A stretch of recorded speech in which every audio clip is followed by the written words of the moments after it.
is ABC 15 Arizona. Mics are open. Now at 5, several Thank you. rapidly developing stories.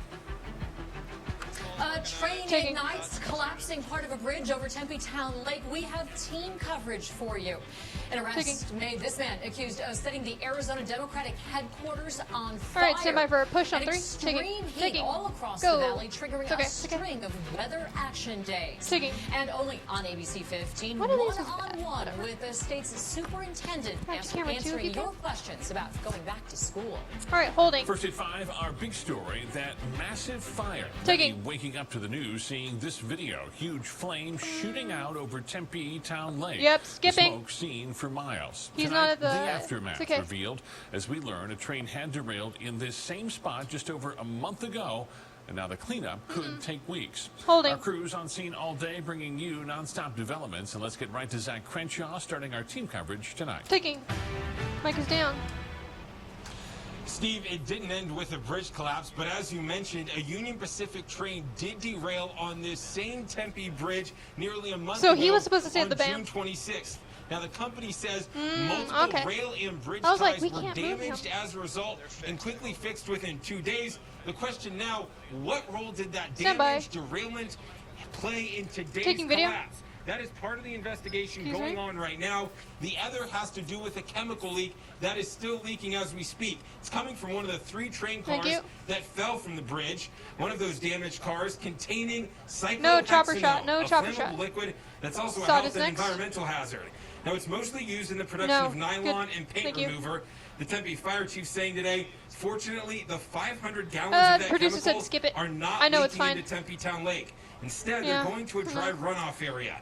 Tempe's police chief says the cleanup from the leak, the debris, and this bridge collapse will be a Herculean task, and it's unclear if it's ever going to be rebuilt.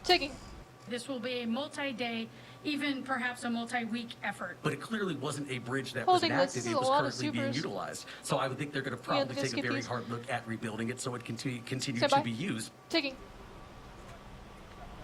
All right, now, right now, this Tempe is the police correct say shot. They have no reason to believe that criminal activity was involved in this derailment, but they are investigating that. I'm just really happy that I to help with that investigation. As you can imagine, there is going to be a ton of money spent on this, from overtime for all the city employees to the cleanup equipment to just the damage to the sidewalk and park area. I asked Mayor Woods if he's going to ask Union Pacific to pay for it. He said that's a conversation that's going to be had. Live tonight in Tempe, Zach Crenshaw, ABC 15, Arizona. Right now, authorities advising everybody just to avoid downtown Tempe entirely. The morning, though, the super down. Joey, the super about when they experienced a morning like they'd never seen before. Our Cameron Pullum getting some perspective from those who witnessed this. Mike's down. You know, Steve, it's tough to tell people to stay away Witnessing from the the area train over derailment, the last hour. that's correct, all right. 50 people stop along Mill Avenue Bridge or stop where we are just Joey, to get the a super look for at 124 this. was bad. As we've watched over the last hour, we've seen heavy equipment brought in from crews. We've seen bulldozers. The super for 124 was bad. Mangled material out of that area. But again, this morning this area was filled with joggers, walkers. 119 packages coming up. Stand by. Right, enjoying Tempe Town Lake, but that was changed in an instant. Charred train cars and crumpled steel, a bridge that stood more than a century, partially destroyed. Heard a noise. It was continuous, like thunder noise for like 160 to 164 is dead. McIntyre watched it all unfold on their morning walk. We turned around to watch, and we could see the top of the trestle shaking. Next thing we saw, cars going off and kicking up in the air. This video shot moments later. Massive flames fought back by firefighters around the valley from land and on water. At least a half dozen cars carrying lumber smoldered along the tracks for hours. 3 cars ended up crashing to the ground below. One of the challenges that we're facing with the train fire on the bridge is that the bridge itself is on fire. Union Pacific owns the train and the bridge, telling us it was en route to Phoenix from Tucson at the time of the accident. They add the bridge is visually inspected monthly, with its last inspection taking place July 9th. The biggest thing is we're just trying to make sure that we do everything we can to assess No, the it's a damage no and anchor. get this all I'm taken trying to care make of. I'm trying to teach Joey how to write no anchor in the shock column. Yes, so it's no anchor. When the steel gets hot, of course it gets soft 10 seconds. and can deform, but then when it cools down, Stand by for it can live actually shot. become brittle. If it does, the long-standing bridge might be history. There's a very good likelihood the To entire replace. bridge will have to be replaced. Woo, you're hot. Now we can see Union Pacific crews are walking along that railway right now, kind of inspecting the cars that are still there, inspecting the bridge as they walk that area as well. Now we know that the derailment and the partial bridge collapse is still under investigation. The Federal Railroad Administration as well as the NTSB will be on scene investigating this as well. Fortunately, no one was injured. I'm Cameron Coleman, ABC 15, Arizona. Thanks so much, Cameron. This bridge, one of many across Tempe Town Lake, the one where the fire happened, right here in red, and you can see just how close this is to the light rail crossing, that bridge running parallel there. Again, authorities urging avoid this area if you can. Tonight, Valley Metro making some changes to light rail service.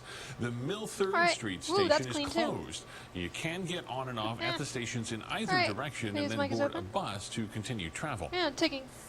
Mic is open. Fire crews from across the valley battling extreme heat as they fought that fire. Let's check in now with Chief Meteorologist Amber Sullins. And Amber, this heat putting us in weather action mode? Yeah, we're in weather action mode through Saturday, Faye, and we actually just made it up to 115 this afternoon. So the record has been tied today. This morning we were 1 degree shy of the record warm low of 92, but we're going to continue to see lows in the 90s and highs at 115 or more for the rest of the week. Our excessive heat warning now in effect through Saturday. We do expect temperatures up near 117 by Friday. 169 to 172 dead. Really high risk for heat-related illnesses. We're talking heat exhaustion and heat stroke. Everyone at risk over the next few days if you don't play it safe. So try to stay inside as much as you can between 10 a.m. and 6 p.m. and make sure you're staying hydrated. If you have to work outside, lots of water and frequent breaks. I also wanted to show you this. With that low in the 90s this morning, we marked the 14th day so far this year with lows in the 90s. The record is 15, so we're looking to break that record by the end of the week. We also have our eyes on the record most 110-plus temperatures. That record is 33. We're now up to 26, but we could tie that record by the middle of next week. Breaking news now. A member of the Arizona Guard has died after collapsing during a training event. The statement from the Guard saying the citizen soldier was taken to the hospital where he died 24 hours later. We've learned that member was also part of the Phoenix Police Department. Their name is not being released until all family are notified. Amber, There's an update. This man in jail charged with arson. Police say he firebombed the Democratic Party headquarters here in Phoenix. That fire destroyed half of the election hub. And tonight we know the suspect is a former volunteer there. ABC 15's Nicole Valdez live at the party headquarters learning more about the suspected arsonist. Mic's down. Yeah, and thanks to this surveillance camera, investigators got a pretty good look at that suspected arsonist that drove right down this alley, and then they could actually see how that fire started. But once they ID'd Matthew Egler as their suspect, they learned a lot more. Now, we mentioned his ties to county Democratic leaders and that he had been banned from this building, but Egler also has a history of past arrests for things like fighting and disorderly conduct, and investigators say there might have been evidence Egler was escalating. He has since posted several tweets and videos on his own social media pages admitting he started this fire. One post even saying, quote, I bombed this building. Now we're going to play you a portion of one of those videos where Egler posted only a few days after the fire, and then you'll hear why police say this plays a big role in their investigation. I took responsibility for the bombing downtown. I'm tired of you Whoa, that's obviously not him. I don't give a about your political opinions, FBI. I just bombed the building. Hey! Very, very serious. Joey, this sod is super. It's not good. Thank you. It speaks to his motive. It speaks to his mindset. It speaks to a lot of things. I think the scariest part about somebody intentionally doing this is the violence potential for it, right? If you're causing some damage and you don't think about the loss of life. Now, investigators were clear to say that no one was hurt or killed in this fire, but they did say this is a place where it's not uncommon for employees to be working later into the morning hours, and using accelerant like the one they believe was used here has definitely hurt firefighters in the past. Now, we also do not know exactly what the issue was that had banned Egler from this building. Michael, Democratic leaders for Maricopa County telling me they can't comment on that as of right now. For now, we're live in Phoenix. I'm Nicole Valdez, ABC 15, Arizona. Now to the coronavirus. virus and the notable takeaway from today's 165 as well. Holding and taking video. Trending downward tonight. About 800 people fighting the virus in the ICU Changing tonight. the script too, Our Joey. case count now more than 155, bam, 168,000 with OTS. 2,300 new cases added today. Camera 2. Behind each number is a person who's battled the virus. And tonight, ABC 15's Mike Pelton introduces us to one woman now recovering, as experts say things may be trending in a better direction. Taking. It's rough. It's not easy. Joey, It's repeat your scary changes. when you don't know how bad it's going to get. 158 is Steve, yes? Once one had it, nearly all of them did. She, her husband, and 3 kids all Faye tested is going to read positive for 165. Make COVID-19 sure you change it in the about 3 weeks run in ago. the script. Me and my husband had it worse. All right, We I had changed the 158 for you. chills, the body aches, the sore throat, and the cough. It has to be in the script and where it says extreme their fatigue. names. Amy and her family are also a statistic. So 165 has Thousands to be of new changed in the COVID-19 red. cases reported every day in Arizona. Thank you. 2,300 on Wednesday. Don't forget the Although anchor data column, shows too. we are heading in a better direction. The problem is we've flattened it, but at a level that's still pretty high. Dr. Joshua LeBaire is executive director of God. ASU's Biodesign Institute. He points to this graph. What do you want? See the red line? That's Arizona. The rate of transmission All right, which is going one's down alive and which one's weeks dead? after some counties mandated masks and the governor temporarily closed bars Hold on, and he's gyms. suddenly My changing advice everything. would be that this is not the time to start backing off on the pressure we have right Shit, 2. now. Put it on 2. As I said, this is not a 158, time 2. for victory laps. This is a time to I keep got it. doing what we're doing.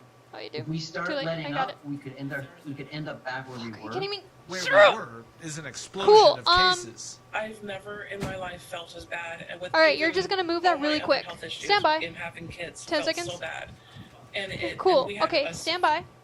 a mild case per our doctor, gonna be and okay. I can't even imagine it being worse. And she hopes fewer people have to find Camera out 1, for themselves. camera 1, camera 1. Mike Pelton, ABC Mic's 15, open. Arizona. Hold. Charged with murder Taking. again. The ex-boyfriend of Kira Bergman back in jail tonight. In Taking. April, All a right, judge move camera 1. dismissed the case against John Clark, citing the prosecutor's failure to disclose some of the evidence. Clark Good job. was first arrested in 2018 after Bergman's body was found in Buckeye, about a month after she'd been reported missing. All right, teasers are Detectives next, never teasers are found next. DNA on her Steve remains reads or a this. murder weapon, but say internet activity connected Clark What to is her happening? death. He's now set to be in court August 11th. Taking. Oh. Taking your questions straight to the top. Only ABC 15 sitting down with the state superintendent to talk about Mike's safely open on. going back Okay. to school. Taking. Plus, it's a high-tech germ zapper, an innovative Faye new TT device is to keep you reading the safe next the one. next Mike time is you down. fly. Taking. And a search for any sign of life. Sun Devil scientists We are out play a in big part 3, in the upcoming mission 2, to Mars. 1, and taking. Did I just do a 10 o'clock show? Get more with ABC 15 mornings on CW61.